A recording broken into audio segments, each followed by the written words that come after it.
At the Soybean Board, we've been working on Biobased for quite some time. As you've heard, the farmers have invested in it. And on the demand side, I think we know a theory of change. And that theory of change to drive demand always includes identifying early adopters. And number two, it includes working up and down the supply chain. And so today's presentation really highlights how those two pieces are key, in my opinion, for success moving forward on a bio-based installation. And we thank our three folks with us today. Starting from the far side, we have George Nagel, Vice President of Synlawn. George, if you haven't noticed, be sure to check out George's shoes. He walks the talk, literally, of bio-based. George, not only has he worked at the top level of his company, you're going to hear a story today about the people on the ground. The distributor right there in Florida played a key point in working with our next two folks. So in the center, we're thankful to have Gina Parrish with Delaware North. Gina's going to tell us a little bit more. Delaware North has 50,000 employees, is it, across the world? Worldwide. So this is a company that you want to learn more about and their leadership, not only at NASA Kennedy Space Center, but at facilities like Yellowstone National Park and in Europe too. Yep, Wembley Stadium. So listen for how they're driving demand for bio-based, not only in one facility, but sharing that. And then importantly, we're very thankful to have Shanna Trout from NASA Kennedy Space Center with us, because Shanna has played an instrumental role, and I will just say, having worked with government agencies, NASA has been right there at the top as far as saying, we will do biopreferred. I mean, I remember hearing you say, Shanna, if it's not biopreferred, I'm not interested. And you don't hear that very often. And that's part of why we're having this dialogue. How do we get more Shannas in the world? So with that, we've asked each of them to kind of start the conversation with, this has been a big commitment for their agencies and their organizations to participate today. So we've asked you to kind of tell us a little bit about why are you here and what you hope to get from today's program. I'm very pleased to be here. I feel very honored to be representing NASA.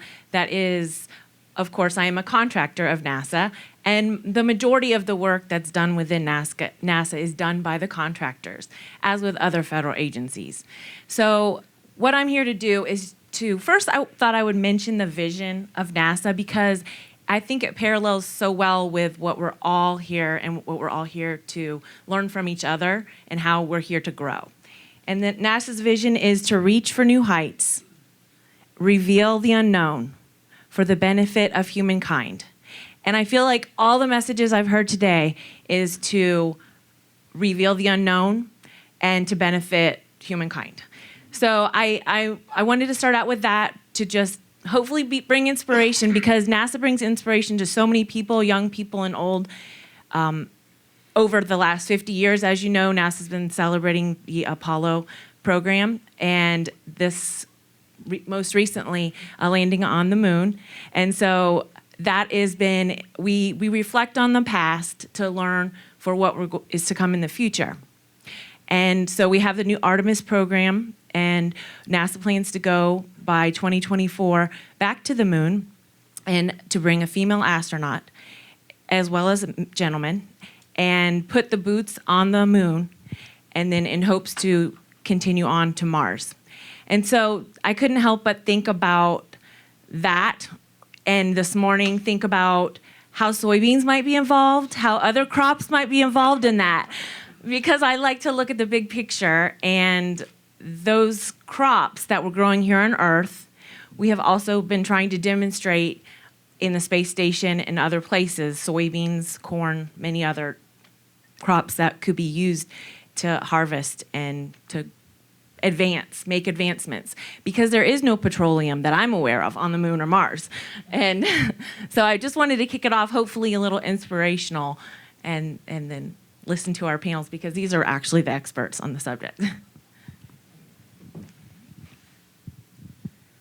Yeah, I'm with Delaware North Parks and Resorts Division. Like she said, we're kind of everywhere, but you never know we're there. We're a private company that we have parks and resorts, we have hotels, we're in all aspects of hospitality, we have restaurants, casinos, and we're worldwide.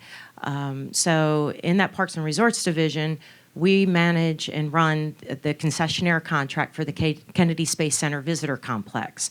We are a government contract, but we're non-appropriated funding. So all of the funding that runs our contract is through concessions at the park. We had over 1.7 million visitors come to the park last year. We have, and it's really neat that there's such I guess a rejuvenated interest in space again. And then we had the Apollo 50th anniversary this year, and we've seen record numbers turnout. And then we have, of course, NASA's mission to the moon, SpaceX, Blue Origin's jumping on board, Boeing, and so we have a lot of new interest and a lot of people coming out. And our goal is to tell the NASA story. And it's really neat. My COO, his thing is, we want to tell that story. The cutting edge technology, the sustainability, all plays a part in that. And I think that's where we can help tell this story with bio-based products, because that is sustainable. If we want to go back to the moon and to Mars, we have to be sustainable. And that's where NASA's trying to help with those missions and what can we do. And so we're there to tell that story. Hi, I'm George Nagel. Thanks for having me here. We're honored to be here. We have a unique offering that is maybe not as widely used as many of you know. At Synlawn, we're part of the Sport Group, which is a group of companies that comprise of the largest sports surfacing company in the world. We make high-performance polyurethanes and acrylics for court applications. You'd be surprised at how many court sports are out there. We actually use some bio-based products in those, bio-based polyols in those offerings.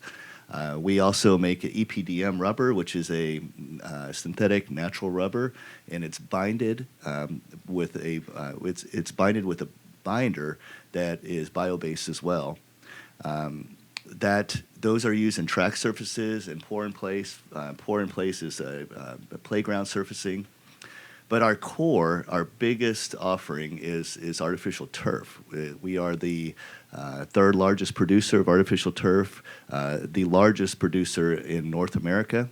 We have a facility right up the street in Dalton, Georgia. And also, I mentioned when I spoke about the binders, we do those binders in our chemical plant in Pennsylvania.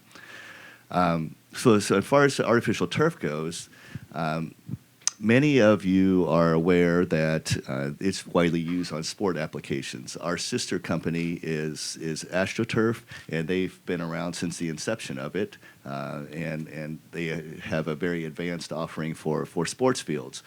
We at Synlawn, we focus on landscape applications. Landscape applications is a pretty broad range of applications, and we focus on pet areas, pet facilities. We focus on playground applications, playground surfacing. We can create fall attenuation and head injury criteria for up to 12 feet for playground under playground equipment. Roof decks, patios, courtyards, any hard surface applications. And then we do a lot of golf greens as well. Golf greens, putting surfaces, hitting surfaces, and receiving surfaces. So many of you and many people are aware that our products lend to sustainability in its application. We lower emissions from small engines. We reduce the use of fertilizers and pesticides. And the most quantifiable and the biggest impact that we have is that we save water. Excuse me. The So in its application, people are aware of that, but many are not aware that we are sustainable in our manufacturing. We've been using soy polyols in our backing since 2007.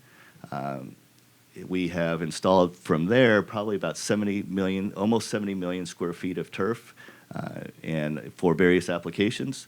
Right now, we are working on, and we have produced a yarn. So when I say the secondary backing, that is the component that locks in the fiber. So there's really three components to our products. You have the yarn, you have the primary backing, which you stitch it into, and then you have the secondary coating. We have the soy polyol in the secondary coating, but also in the yarn, we're making yarn now out of sugarcane, and that is a USDA listed product for us. Also, it's going to be featured in the Olympics. We've done the last 4 Olympics with various track surfaces and turf surfaces, but there is the product with 60% sugarcane, the polyethylene, is going to be featured in the Tokyo Olympics next summer. Cool. And nice transition to the photo on the screen. And the story of this and perseverance, I think, is part of the Biobased program. So in about 2014, some of you may know Jim Evanoff. We have to give a shout out to Jim Evanoff, who worked through his career at the National Park Service. And Jim was a pioneer in the use of biodiesel at Yellowstone National Park and many other parks. And Jim, because of his engagement with the park system and his connecting the dots between, there are all these other products too that are good, he approached us about coming to NASA Kennedy Space Center in some of your Earth Days in around 2014. And George flew all the way across the country from that Earth Day. And, we're standing out there in the hot sun and we're like, is this ever going to go anywhere? So what we'd like to have you focus on is this is where it went. So George, do you want to, or Gina, who wants to tell us what we're looking at here? Gina? Okay, and to give a little background on that, George had given me, he and Laura come in and they gave me some samples of their products, and they've been sitting in my office, and every once in a while I would mention something, and then there became a need. I was in a project meeting. We had a smaller tent area that we were going to install this tent. They were looking at concrete pad for it, and it was really expensive. So I bring out his samples and I say, why don't we try this? Let's give them a call. And that's where it led. We had the little pavilion, and we liked the product so much that it led to these. The first one here is the North Lawn. We had a big grassy area. We wanted to expand our viewing for launches, but we had to be ADA compliant. And we had to meet some requirements for fire and some other NASA requirements. This met everything. So we saw how the turf was, how we liked it under the tent. So we went and expanded to that. This past year, the one on the right, that is our moon tree garden that we just, the trees that are planted around there are second generation from seeds that went up on Apollo 14. Oh, cool. We just did huge renovation over at the Saturn V Center for the 50th anniversary, and we installed this moon tree garden. So the first thing that came to our minds was, well, we want to put the Synlawn in there. So that was installed in there, and it's just beautiful right now. And so we have some other applications that we're looking forward to installing this, and like he said, no pesticides. It's a great walking surface. We're not having to water it, and it gives our landscapers some time to focus in on other areas instead of having to manage this grass. So we want to also mention, George, it wouldn't have just happened if it hadn't been for George supporting this over the long haul at the national level, but also Raul at the local level. And somewhere in the room, we have one of the best champions of America's soybean farmers in the nation. She's in New York City, Anastasia Phillips. So stand up, Anastasia, because when it comes to driving demand, this woman knows how to do it. a school teacher who moves to New York City and rocks the house on bio-based products. She has trucks delivering product with soybeans on the side. She's never one to shy away about telling the energy security and the America Farmer Connection story.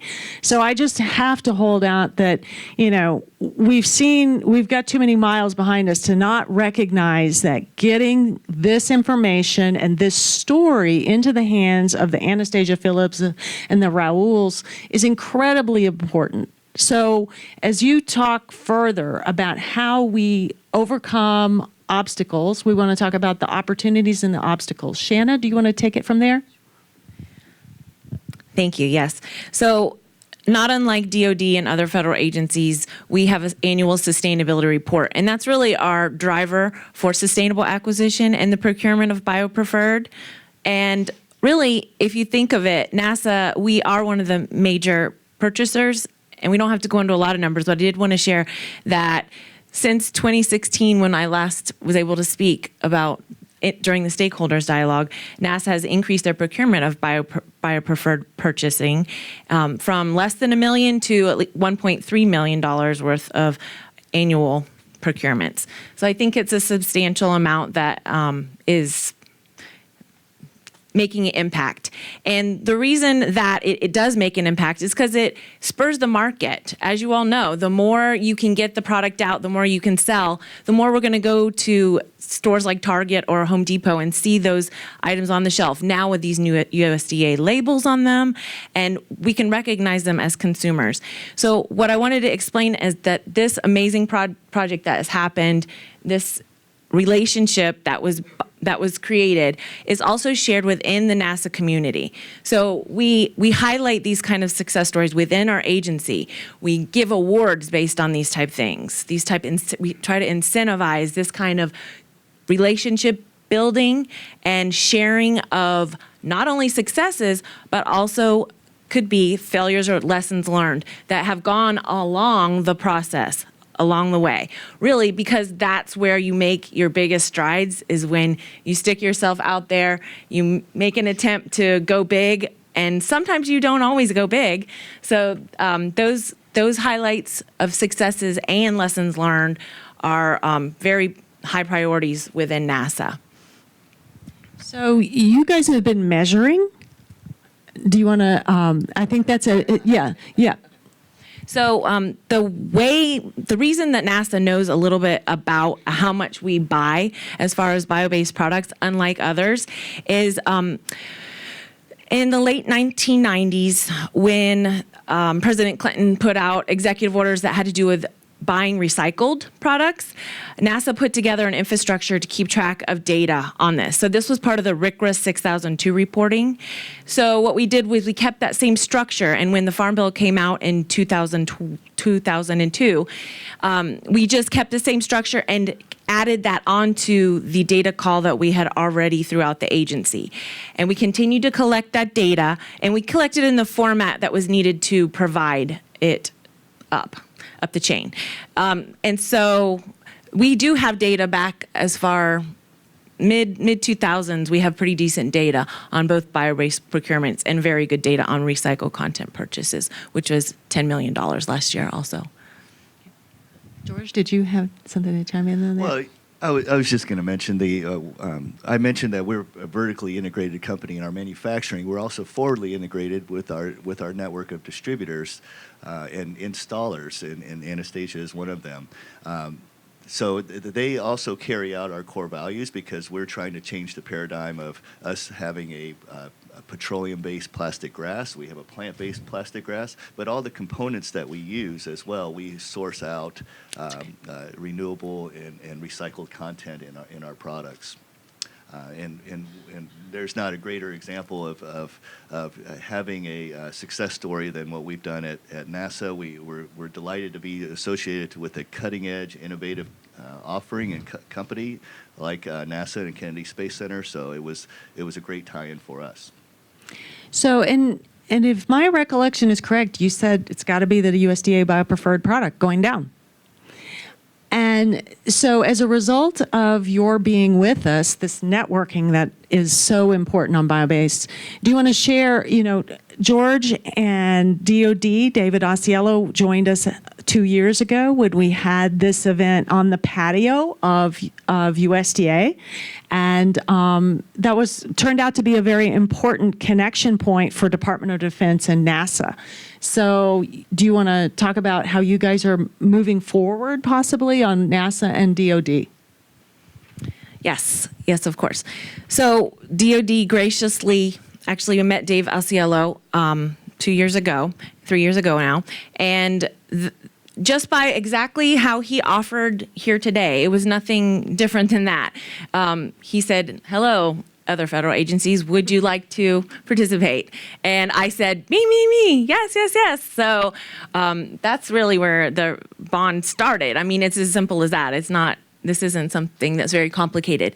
And it was through the relationships, United Soybean, inviting federal agencies to participate, exemplifying good work. At that time, NASA exemplified the work that we mentioned earlier with Cargill and the FR3, how we've implemented those bio-based lubricants.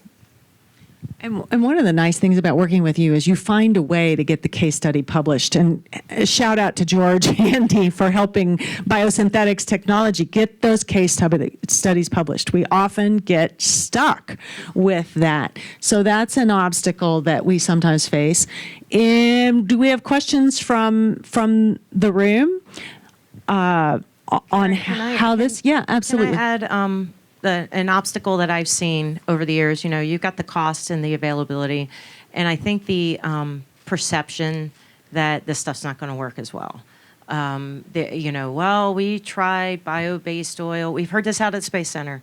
We tried it in the equipment back, early 2000s, and it gunked up the motor, it gunked up the engine.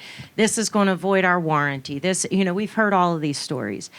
With working, we took part in the grease demonstration and in the oil demonstration, and I've heard back from our employees. They're like, that stuff worked. It worked well. We were pleased with the results, and they're going to be purchasing the bio-based grease. We used it in our lawn equipment, and we used it in our light trucks. But going into the oil and talking with George and Shanna, we have a fleet of 45 buses, and the first thing everybody said is, "You're not touching the buses. We don't want, no. This is our bread and butter. We can't have them breaking down." And that was the initial perception. And then as we used it in the light trucks, well, they worked, and we're getting longer time span for oil changes, and they were very pleased with it. So I think it's just kind of breaking down that perception that the bio-based isn't as good as the petroleum product.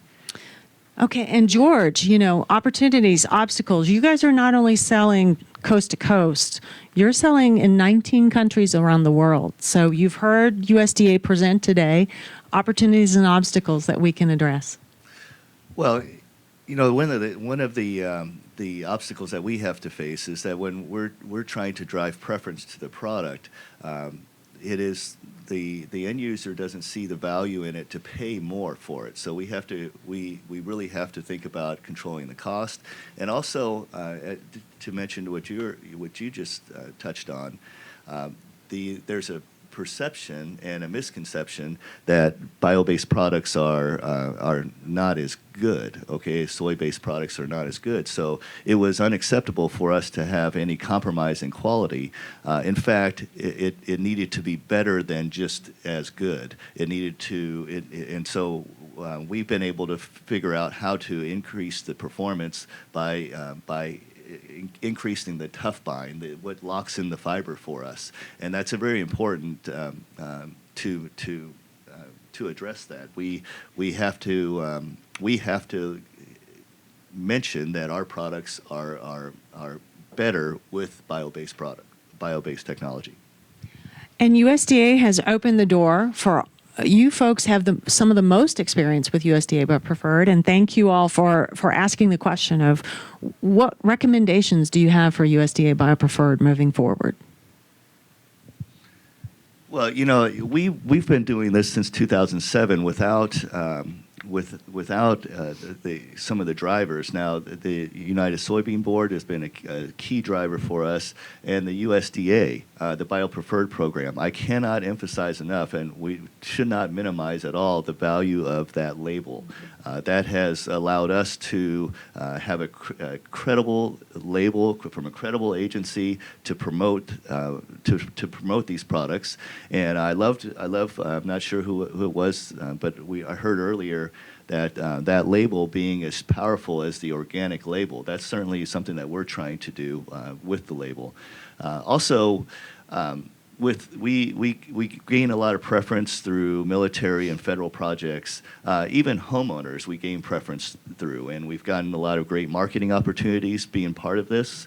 But one of the things that we have a problem doing is leveraging our success with federal agencies because of security reasons. So that directory and the promotion of the directory of those who have bio-based products, I can't emphasize that enough. The promotion of that is really key. I would say, too, we use a lot of bio-based products in our food and beverage portion at the visitor complex. And I've noticed an uptick over the last couple years since I've been at the visitor complex.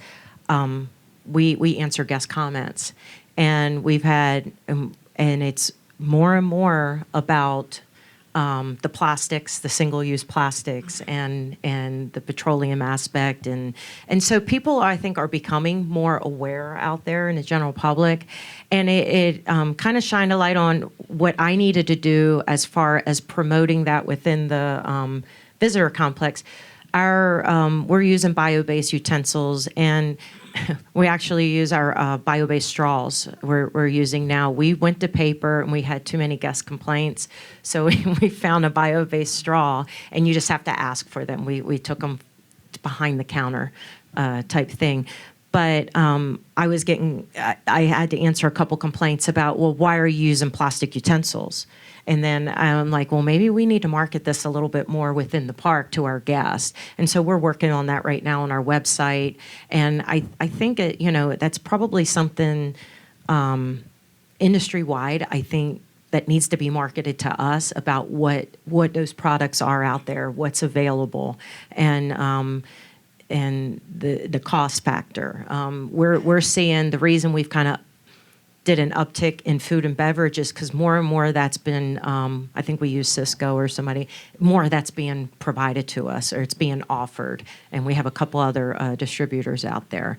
And, for a while there, you couldn't find anything. So I just think it's maybe on the private industry side, it's the marketing of what's available for you to use and how it benefits, just getting that story out. So also throughout NASA, we have multiple locations, multiple regions all over the country. And some of the things Gina's saying are echoed throughout the voices of those different organizations. Now, something to keep in mind that one of the struggles has been always for programs such as this is working within your organization. If you're a federal government, if you're a state government, working in your organization if you are environmental, if you're organized where your environmental organization and your procurement organization are separate, it's working together. That has been definitely NASA's number one issue. What's not an issue, but area of concern and emphasis is to continue working together all the way from NASA headquarters in Washington, D.C.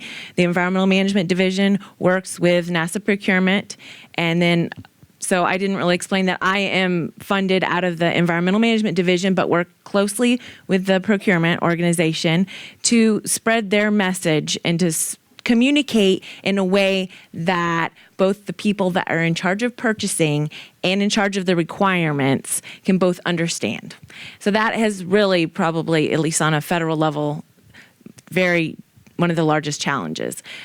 But then again, all these different locations, just like other federal agencies, we have to once we solve it at one location, continuing to share that information with everybody else so that they don't have to go through the same steps and reinvent the wheel every time.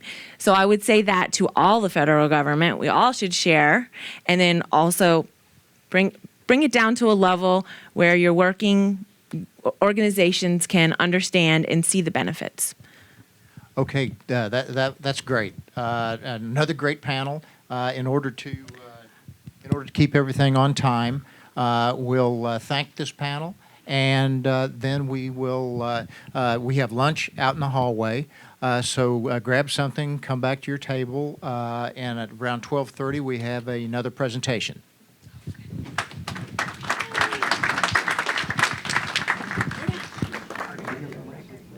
Oh, okay.